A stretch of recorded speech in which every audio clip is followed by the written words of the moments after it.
This is Get Real with Bob and Stacy, the show that helps you learn about the mortgage and real estate markets. Get the inside scoop from their expert list of guests and have some fun along the way. Now, here's Bob Gallagher and Stacy Alcorn.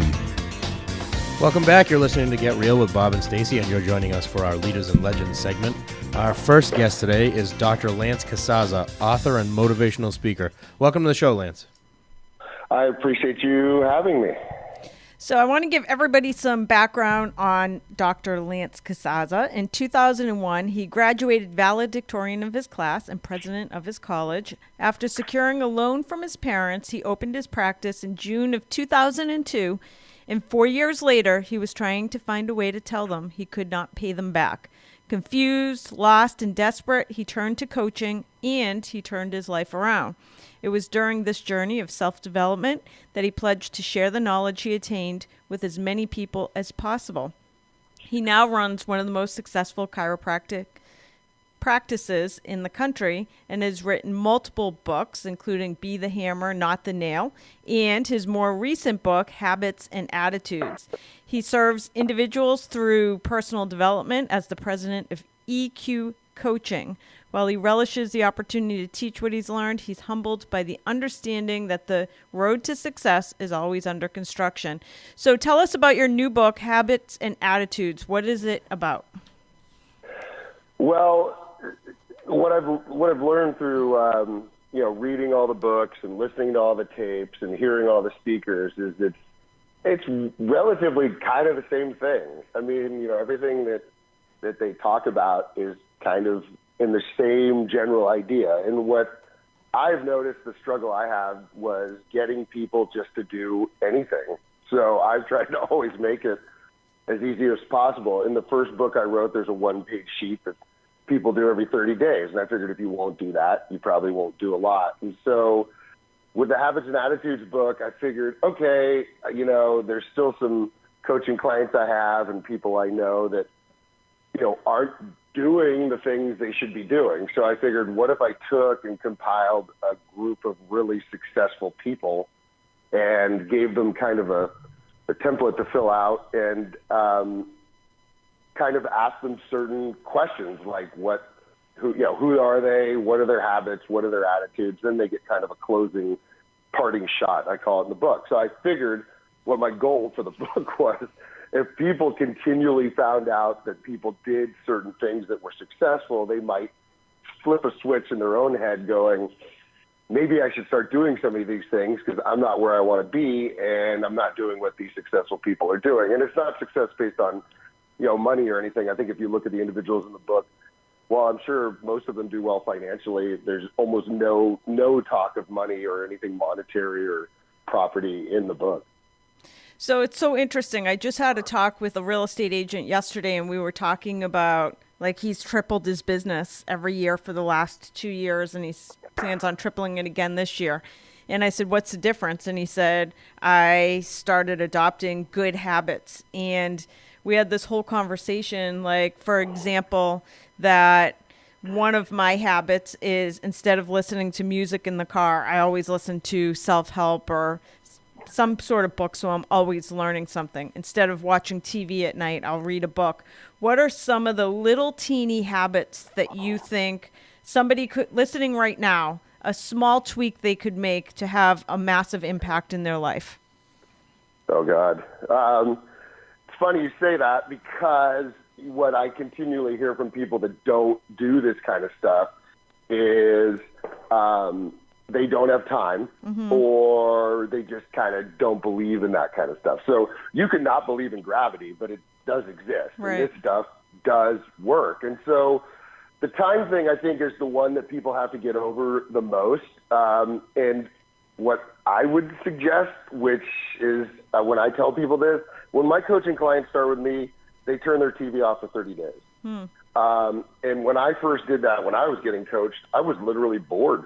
I mean, I was looking around the house for things to do because so I started reading because there was nothing, I didn't have anything to watch. Right. So the average person watches 6 hours of TV a day.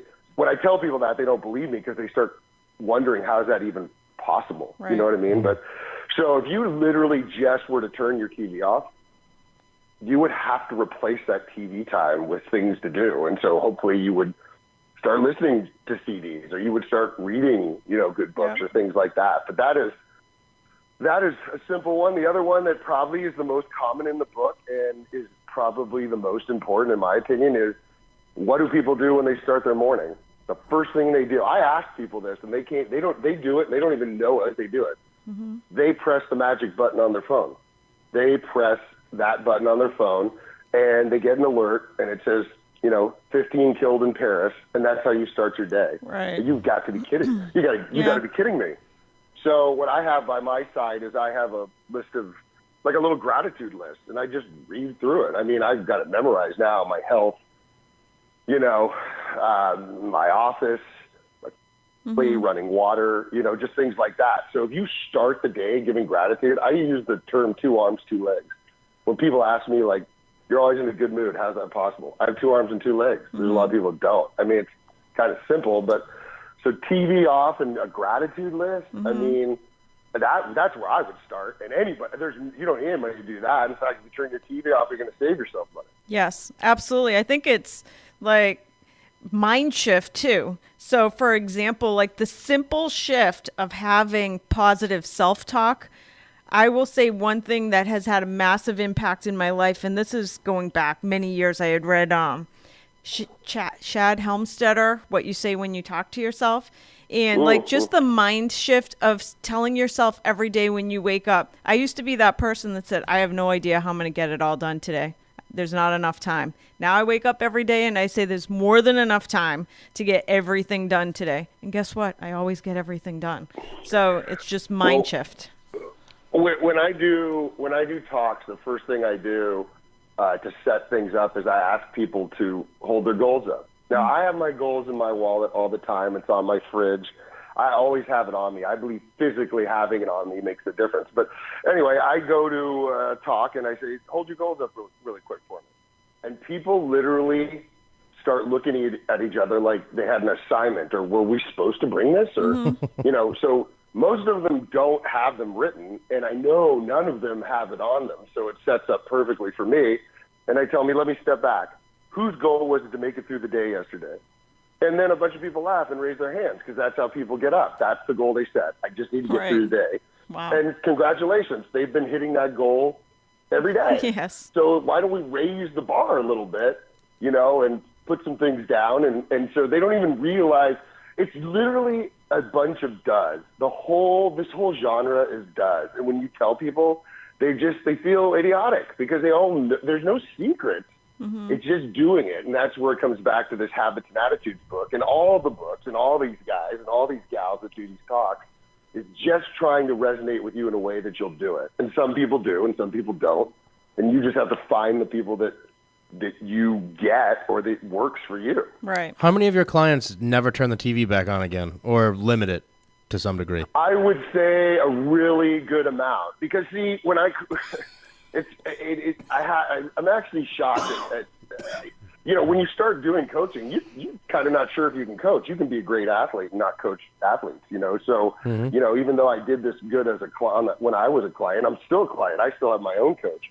But when I was doing this, I was wondering if I could do it. And I know I can now because I see the results. But I have them fill out a sheet every month, and we see what's working, what's not working. And based on that sheet, I can tell exactly if they're reading or not reading, if they're doing their morning ritual or not, if they're watching TV or not. And so your brain is a computer. Okay, whatever you put in, your computer comes out. It's really as simple as that. So garbage in, garbage out. So first thing I tell people, like people that read the newspaper, I tell them, why do you read that? And they're like, well, I need to know what's going on. If something's going on, you need to know. People love telling people bad crap that's going on. You don't need to read the newspaper to find that out. So I would say a lot of my clients really don't go back. The only ones that I would say do watch sports. And I give them a little bit of a pass on that because I feel like that's people achieving goals, striving to do stuff. So I think, that one I'll give them a little window on, and maybe because I'm a past athlete, I don't want to be a phony on it. But most of them don't really miss it, quite honestly. So it seems like this Habits and Attitudes, the book, it is resonating with people. So what is it that makes your book unique from all the other self-help books that are out there? I read a lot. So I read, my goal is to read a minimum 2 books a month, and I do that pretty easily. So, but what I notice I do, which is kind of weird to me, is that it's not that I don't enjoy reading, but when I read, I look at how long the chapter is because I want to know how much I'm reading. So it's like a clock. And so I don't know why I do that, but I'm glad when I get done with the chapter. And I don't know why my brain works that way. So I think a lot of people don't read books because they are too thick or they're too this or they're too that. So I think what is nice about this book, so when I did, and I don't know, there's all these little hidden things that I do that I think are kind of cutesy and maybe they don't make a difference. But like in the Be the Hammer, Not the Nail book, there's 110 tools, for life. Wow. So I thought, okay, give 110%, blah, blah, blah, blah, blah. And so in the Habits and Attitudes book, there's 52 people in the book that are profiled. Mm-hmm. So what I had hoped is if you have a real challenge with reading, I mean, when I got out of school, I said I was never reading another book again. Mm-hmm. And it really did me a disservice. So I think what is nice about this book is you could read just a person a day or even a person a week and just get in the habit of reading. But if you just even read a person a day, right. You'd be done with the book in a month and a half. And on top of that, it's only a couple pages per person. So I think you could read it, maybe try to apply something from that person. So I think it's more chewable for people that are overwhelmed. That's why I think they don't do CDs and tapes and books, because after the kids are in bed and you worked all day and it's 9 o'clock, you're not going to put you're not going to put an audio in. You're not going to read 50 pages. So if it's something where you can just get a little bit out a day and just start blowing on that ember a little bit, I think you can get something out of it. That's what I had thought. What changed, because I didn't read for a long time, and Stacy actually got me back into it, and she was the one that suggested trying to read in the morning instead of at night, and it made all the difference for me, because at night, something always came up. In the morning, if you start your day that way, if you get up a little earlier, there's really nothing to get in your way or stop you from doing it. Well, I was at the end of my rope. I'd wanted to be a chiropractor since I was 2015. And I went to chiropractic school. I did very well. And I appreciate the intro. I was valedictorian. I was president of my class, and it meant absolutely nothing. If anything, it probably hurt me. Grades mean absolutely nothing for success. It's the biggest farce. A third of the billionaires and millionaires in this country, which is not the only way to rate success, but they never even graduated high school. So, when I got into coaching, I was at the end of my rope. So when the coach said, "I want you to read this book," I made a decision because it was expensive. My coach is really, really expensive. And so when you pay for an expensive coach, you're going to do everything they tell you to do because you're paying so much money and you're already in a bad hole. But the first book I read was The Monk Who Sold His Ferrari by Sharma. Oh, I read that. And it's fantastic. Mm-hmm. And after I read it, I was like, damn it, where is all this stuff? I didn't even know this stuff kind of really existed. And I always thought I didn't need it because I was president of my college, valedictorian of my class. I was, I wanted to be a chiropractor since I was 15. So what I did was I became what's called an unlearner. I had it all figured out, and I didn't need to hear it from anybody else. So that book really, once I read that, that's when things kind of steamrolled. And so I think you just need to find that one book, and there's a ton of them out there. I mean, I have a list that I give my clients, but there's almost not any of them I've never read one where I wasn't like, I didn't get one thing out of. Right. You know what I mean? I just, I think there's the 4 agreements I read, and it's be impeccable with your word. I remember, just things like that where you just take one thing and just keep putting those bricks together, right, and eventually you kind of build something. At least that's how I use them. So that's amazing. So we only have a couple minutes left. We talked about habits, but the book is Habits and Attitudes. Is there something you could say with all the people that you've interviewed? Is there something like a common thread that you found with high performers or successful people as far as their attitude goes? I would say easily, hands down, no questions asked. And it's kind of, I kind of hate the phrase, the attitude of gratitude. It sounds kind of mamby-pamby, I have to admit. But all these people, I would say 90, and I know they all are, but I would say almost all of them, literally almost 100%, they all talk about gratitude, all being grateful for where they are, all being grateful for what they have. And in some fashion, they celebrate that either with a gratitude list or this, that, or the other thing.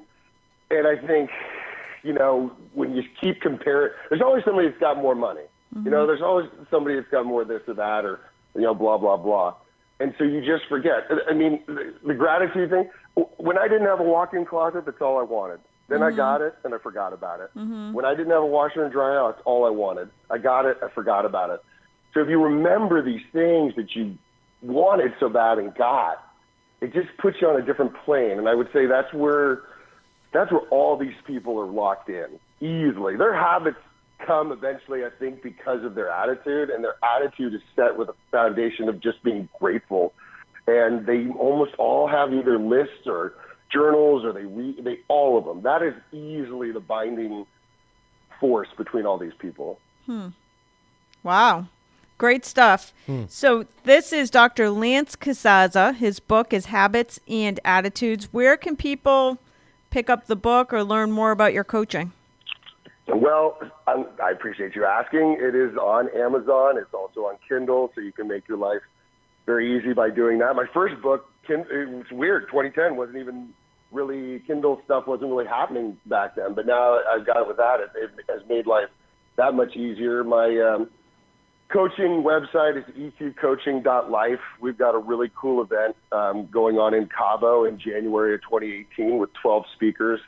You fly down on a Thursday, and it's a nice balance of speakers and relaxation. You come home on a Monday. So if I had to plug anything, that's probably the thing I would like to get out there. Awesome. Great stuff. Habits and Attitudes, Dr. Lance Casazza, eqcoaching.life. Thank you for joining us today. Thanks, Lance. I cannot thank you enough. I really, really, really appreciate it. Great. We're going to take a quick commercial break. We'll be back with more Get Real after this.